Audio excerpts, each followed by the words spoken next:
모세를 부르신 하나님께서 저와 여러분을 부르심을 믿습니다.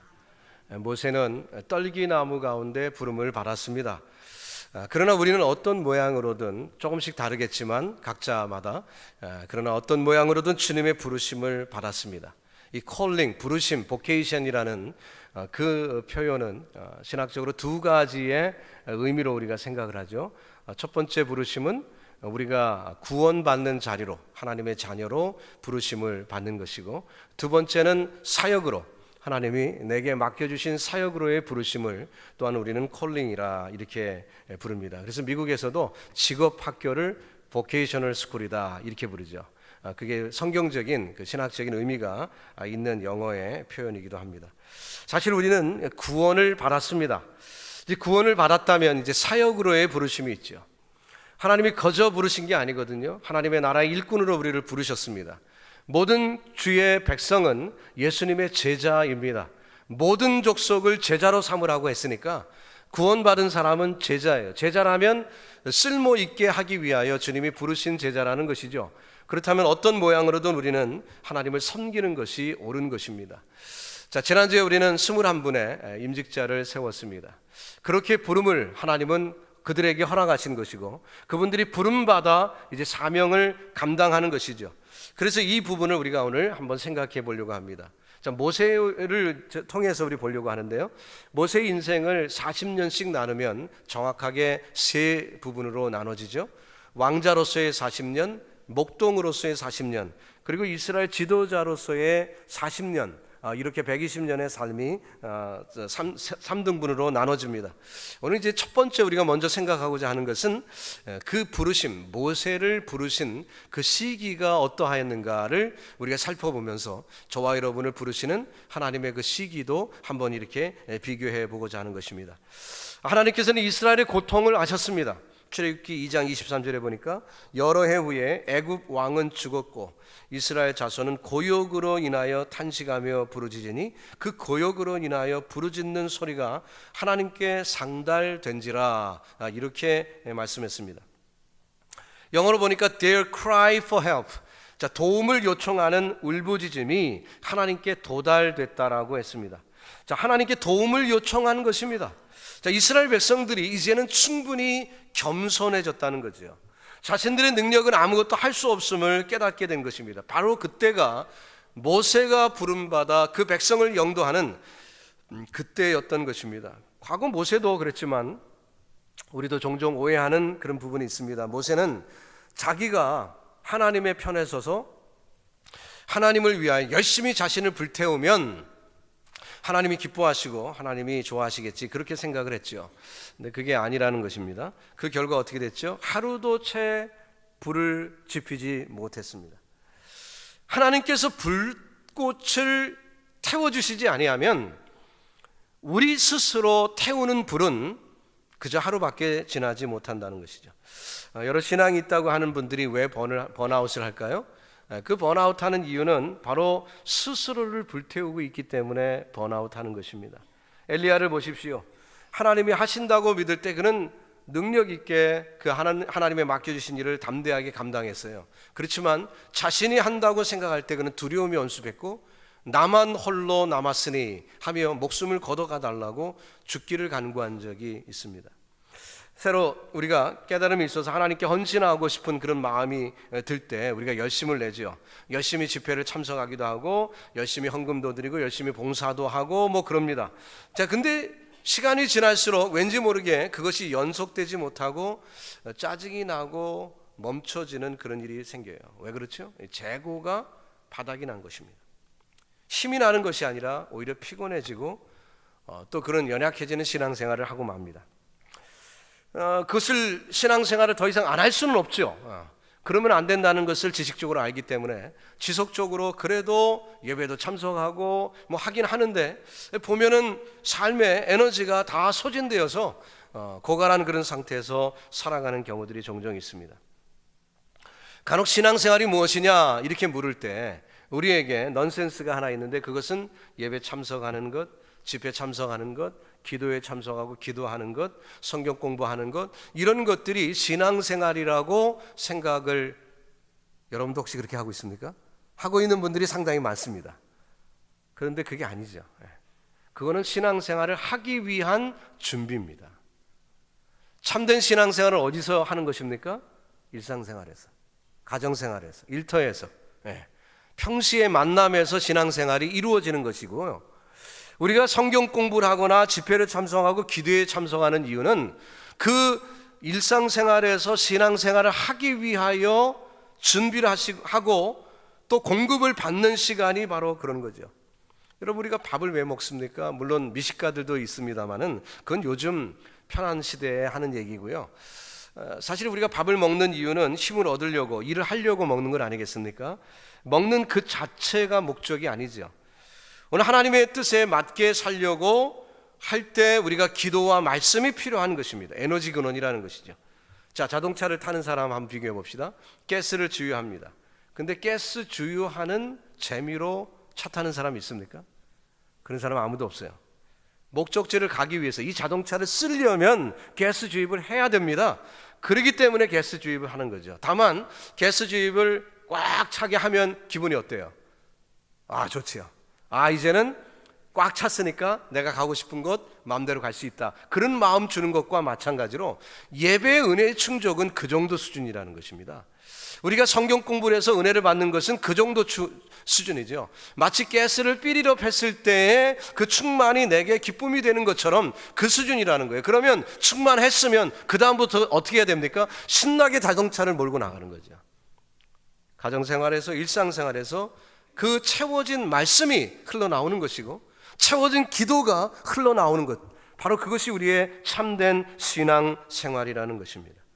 우리가 종종 이것을 혼돈해서 예배 참여하면 나는 신앙생활 다 했다, 그리고 생활은 그냥 맘대로 해버리는 세상적인 그 모습, 세속적인 그 모습 그대로 살아가는 경우들이 얼마나 많습니까? 그러니까 삶이 성화가 되지 않고 변화가 되지 않는 거죠. 여러분, 이 원리를 분명히 깨달아 아시기를 바랍니다. 삶의 증거가 나타나기를 주 예수님의 이름으로 축복합니다. 문제는 어디 있어요? 우리는 에너지를 자생적으로 생산해낼 능력이 우리에게 애시당초 없다는 것입니다. 우리 신앙생활도 하나님이 주신 은혜가 있는데 그 은혜 받았다, 그곳으로 소진할 때 다시 재주입을 하지 않으면은 더 이상 그 자동차는 쓸모가 없어요. 왜 우리가 고갈된 신앙생활 가운데 어려움이 있습니까? 앵꼬된 차를 뒤에서 밀고 있기 때문에 그런 거죠. 그리 힘들죠. 가스가 필리업 된 차는 시동 딱 걸고 엑셀레터 밟으면 싱싱 달릴 텐데 그렇게 안 하고 그 차에 앵꼬가 된 것을 알면서도 그냥 밀고 있는 거예요. 그러니까 힘이 엄청나게 드는 거죠. 세상 사람들보다 더 힘이 들지요. 왜? 우리는 차를 밀고 있으니까. 그들은 그냥 걸어 다니는데 우리는 차를 밀고 있으니까, 그나마 신앙생활 해야 되니까 예배 참여하는 것이 고역이고 성경 읽기가 막 고역이고, 수면제죠, 수면제. 그런 어려움이 있어요. 왜죠? 그 에너지에 필업 되는 그 은혜를 우리가 모르기 때문에 그런 것입니다. 그러니까 기쁨도 바닥이 나고 은혜도 바닥이 나고, 그러니까 살기가 힘든 거죠. 가스스테이션 주유 받아서 우리가 담대하게 그 차를 몰고 다니는 것처럼 여러분, 오늘 이 예배 속에서 성령의 충만함을 누리시기를 주님의 이름으로 축원합니다. 그리고 나가서 그 은혜로 세상을 승리하는 삶을 사시기를 바랍니다. 스스로 할 수 있다라고 생각할 때 하나님은 절대로 돕지 않습니다. 세상의 말은 뭐예요? 하늘은 스스로 돕는 자를 돕는다, 그러죠. 근데 성경적으로는 틀린 말이에요. 성경적으로는 맞지 않는 말이에요. 성경적으로는 자기가 스스로 도와서 할 수 있다라고 하는 사람에게 도움을 주지 않습니다. 그 자기 힘으로 하는 거니까. 그래서 성경은 언제 우리에게 돕는다고 하십니까? 나는 할 수 없다. 나는 능력이 없다. 내 능력은 이미 다 고갈되었고 내 스스로 할 수 있는 것은 아무것도 없다. 나는 주님의 은혜가 필요하다. 그 고백이 있을 때 주님이 비로소 돕기 시작합니다. 이스라엘 백성들이 도움받는 그 시점이 언제였다고요? 그들 스스로 애굽 종살이가 너무 고달파 하나님 앞에 울부짖을 때 하나님은 그들에게 도움의 손길을 보내십니다. 자, 그것이 기가 막히게 또 맞아떨어지는 것이 모세라는 사람을 통해서 그 일을 하시는데, 그 모세 개인을 부르실 때도 언제 그를 부르셨습니까?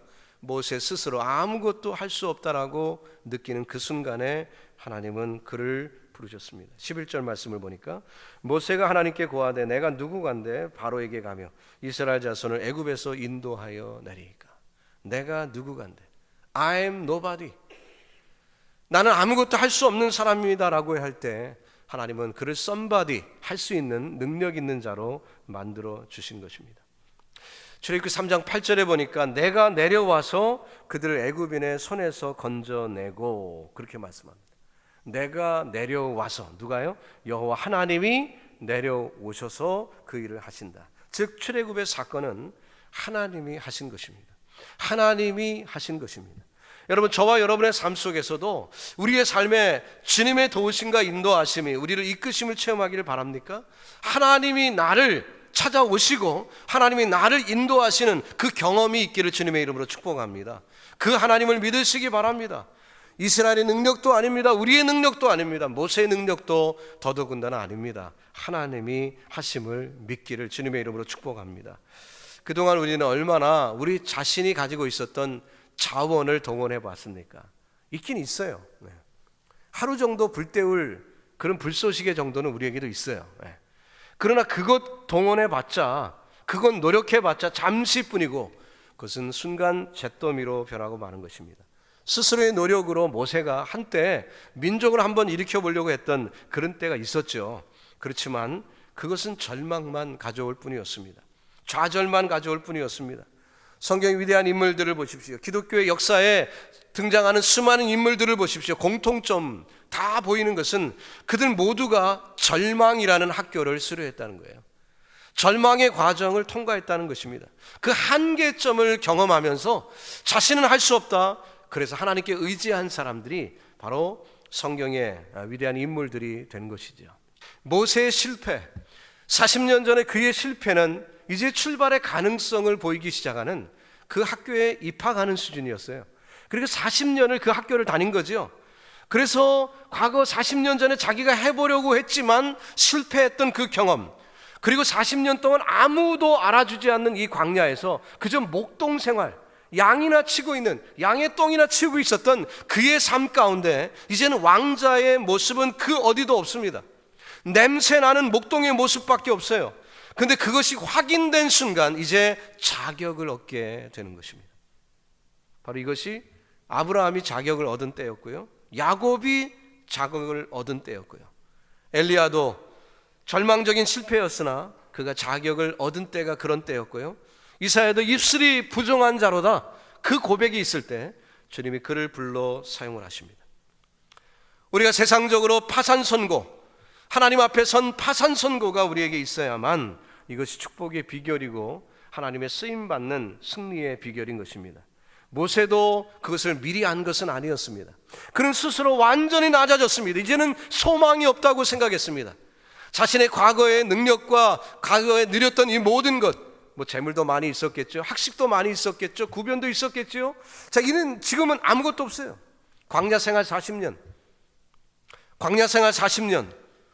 아무 능력도 발휘할 수 없는 것입니다. 요즘 저도 그런 그 느낌을 굉장히 많이 갖습니다. 제가 옛날에 미국에 처음 와서 가진 직업 중에 하나가 컴퓨터 프로그래머였습니다. 30년 전에요. 미국에서 컴퓨터 프로그래밍을 했던 사람인데 요즘은 컴퓨터 정말 몰라요. 우리 아이들이 하는데 도저히 따라갈 수가 없어요. 30년 지났는데 저는 컴퓨터에 문외한이 되었습니다. 문외한이 되었어요. 몰라요. 정말 잘 모르겠어요. 그래서 애들한테 배웁니다. 옛날에는 제가 제법 했어요. 돈도 많이 받고 일했습니다. 그때는 컴퓨터 프로그래머가 별로 없었기 때문에 뭐 많이 불려다니기도 했었습니다. 그런데요, 지금은 전혀. 이게 뭐지요? 어떤 일이든 안 하면 완전히 쑥맥이 되는 거예요. 모세도 마찬가지였습니다. 애굽에 훌륭한 교육 받았다? 예, 받았지요. 40년을 안 써먹었어요. 40년을. 정말 그는 하나님 앞에 립서비스한 게 아니라, 주님, 내가 무엇이 간데 나를 보내려고 하십니까? 그저 겸손한 척한 게 아니라 정말 아무것도 못한다. 실제의 상황이에요. 실제로 그는 못한다고 생각한 거죠. 그렇게 고백하였으나 바로 그때가 하나님이 쓰시는 때였음을 보았습니다. 그렇죠. 겸손한 척하는 것 같고 하나님이 우리를 쓰시는 것이 아니라 완전히 그렇습니다. 나는 아무것도 할 수 없습니다. 내가 할 수 있는 것은 아무것도 없어요. 하나님이 워낙 위대하시니까 하나님 앞에서 내가 그래도 좀 할 수는 있지만 하나님 앞이니까 내가 이렇게 얘기해야지, 하나님 제가 뭔데, 이 정도 수준이 아니라 정말 나는 아무것도 할 수 없습니다라고 고백하는 그때, 바로 그때가 하나님이 쓰시는 시점이라는 것입니다. 자, 그러나 지금은 광야에서 그를 모세라고 불러줄 사람은 아무도 없습니다. 그 모세라는 이름은 잊혀진 이름이에요. 자신도 잊고 싶고 자신도 참 생각할 수 없는 그런 이름이죠, 지금 환경과. 그러나 하나님은 그 이름을 기억하셨고 모세야 모세야 그를 2번씩이나 그렇게 불러주십니다. 이것은 급하게 그를 찾았던 하나님의 의도와 하나님의 마음을 포함하기도 하고, 또 역시 모세에게는 리마인더가 되는 거죠. 그래, 너는 모세야, 모세. 그 일을 해야지. 내 백성을 구원할 그 일을 해야지. 너는 모세야. 히브리어를 익히 배웠던 이 모세였기 때문에 그는 그 의미를 분명히 알고 있습니다. 하나님의 안타까우심, 그 표현된 모세, 그를 부르십니다. 언제요? 그가 돌이키는 순간에, 나는 아무것도 할 수 없는 그 마음의 준비와 함께 그 광경을 돌이키려는 그 순간에, 그 동경하는 그 동시에 주님이 그를 불러주십니다. 그가 그저 단순히 저 떨기나무에 불이 붙었구나, 붙었다 하고 이렇게 있을 때는 그를 부르시지 않았습니다. 그러나 그가 돌이키는 그 순간에 주님이 불러주시죠. 여러분, 하나님의 능력을 경험할 때가 언제입니까? 우리가 기독교 정신과 신학, 성경 말씀 알고 그래 그렇게 살아야지, 그냥 지식적으로 그렇게 있을 때 하나님이 우리를 부르시나요? 그러지 않습니다. 우리가 마음의 결단을 하는 순간, 그 순간 주님 우리를 찾아오시고 우리에게 사명을 주시는 줄 믿습니다. 여러분, 그 소명의 은혜가 여러분에게 있길 바랍니다. 이 순간 저와 여러분의 마음속에 예배드리기 이전에 내게는 왜 이렇게 긴박감이 없나? 신앙생활이 이렇게 무미건조한가? 왜 내게는 다이나믹이 없어? 구원받은 것 같긴 한데 이 텅 빈 가슴은 무엇인가? 무엇으로 채워야 되는가? 성경을 읽어도 단순히 기도하는 것 같긴 한데 도저히 채워지지 않는 것 같은 그런 순간들이 있었습니까? 궁금하세요? 그 덤덤증, 왜 그 문제가 있었을까요? 하나님의 뜻 가운데 찾아보시기 바랍니다. 찾으셔야 돼요. 모세가 그 광경을 보려고 돌이키는 순간에 음성이 들렸어요. 우리가 하나님의 말씀으로 들어가야 합니다. 하나님을 부르짖어야 합니다. 하나님을 찾아야지요. 그때 주님이 우리를 찾아오시는 거죠. 기다렸다는 듯이 만나주십니다. 마치 탕자가 돌이켜 그 집에 들어올 때 이미 집 문 밖에 서서 기다리는 아버지처럼 저와 여러분을 주님은 기다리시고 계셨다가 우리를 만나주시는 거예요. 그 은혜를 체험하기를 바랍니다. 그 은총을 경험하시길 바랍니다. 하나님을 찾는 결단이 오늘 이 시간 우리 모두에게 있기를 주님의 이름으로 축복합니다. 자, 지금까지 우리는 모세를 부르신 시기에 대해서 생각했어요. 타이밍이 언제였나. 이 2번째는 그 하나님의 부르시는 방법에 대해서 후반부를 생각해 보겠습니다. 오늘 본문에 보면 하나님은 시청각 교육을 준비하셨습니다. 이 떨기나무라는 소재죠. 그리고 그것을 통해 굉장한 메시지를 모세에게 주십니다. 자, 모세가 떨기나무를 봤는데 불이 붙었는데 다 없어지지 않습니다. 자, 이 놀라운 사건은 모세의 주의를 끌기에 충분하였습니다. 늘 양떼를 이끌고 다니는 곳입니다. 언제나 건조한 날이라면 바람이 부딪혀서 그 떨기나무에 불이 붙을 때도 간혹 있겠지요. 그러나 삽시간에 잿더미로 변하는 것입니다. 또 날씨가 추우면 그 추운 그 겨울을 이기기 위하여 자기의 몸을 따뜻하게 하기 위하여 나무를 주섬주섬 모아다가 불을 붙이면 그것이 좀 오래 타면 좋겠는데 금방 잿더미로 변하곤 했던 그런 경험들이 있었습니다. 근데 오늘은 달라요. 떨기나무에 불이 탔는데 다 없어지질 않습니다. 순간 그 발걸음을 그리로 향하였고 그는 거기서 하나님의 영광을 보게 되었습니다. 자, 중요한 건 그의 심리 상태입니다. 늘상 불붙는 일이 벌어지는 것이지만 그러나 올해는 특별히 달랐다는 것은 뭘까요? 우리가 1년 52주 예배를 드립니다. 자주 예배를 드리고요, 금요 집회도 하고 새벽 기도회도 하고 우리가 자주 말씀을 대하는 시간들이 있어요. 그러나 정작 그 순간 하나님의 영광을 보게 된 것은 평상시 어떤 날 하나님이 정한 특정한 날이었기 때문이 아니라 모세가 준비되었을 때에 그가 하나님을 만나는 순간이었다는 거죠. 여러분, 저와 여러분의 삶 속에서도 우리의 삶의 40년의 신앙생활 혹은 무미건조한 순간들이 혹시 있었다면 오늘 주님 앞에 바로 서실 때 하나님을 만나는 놀라운 축복이 우리에게 임할 줄로 믿습니다. 삽시간에 타버렸던 잿더미가 됐던 자신의 모습, 40년 전에 왕자라는 타이틀을 가지고 한번 자기 민족을 위하여 뭔가 해보려고 했으나 그는 아무것도 할 수가 없었습니다. 그러나 오늘 이 떨기나무는 무언가가 달라요. 놀라운 것이 있습니다. 다 없어지지 않았습니다. 원래 불이라는 것은 연소할 재료가 있어야 계속 불꽃이 유지되는 건 아니겠어요? 근데 그 떨기나무의 모습은 불 자체가 혼자 타는 것 같은 모습이었다는 거죠. 모세는 거룩한 호기심이 있었습니다. 그래서 다가왔어요. 쉽지 않은 일입니다. 양떼를 이끌고 있어요. 번거로울 수도 있습니다. 그러나 결단하였습니다. 우리도 신앙생활 마찬가지예요. 수양회 같은 거 가면 뭐하나, 매년 가봤자 소용없더라, 그렇게 생각하시는 분들은 미안하지만 가봤자예요. 정말로. 그렇지만 기대감을 갖고 하나님에 대한 어떤 거룩한 호기심을 가지고 그 수양에 임하는 그 자세를 가지고 다가설 때 하나님이 떨기나무 불꽃으로 임할 줄로 믿습니다. 여러분, 그 자세가 우리에게 필요한 거죠. 다가선 모세에게 주님은 본 그 모습을, 영광의 모습을 보여주셨고 그와 대화를 시작하십니다. 바로 그를 타 없어지지 않는 떨기나무로 사용하시겠다는 것입니다.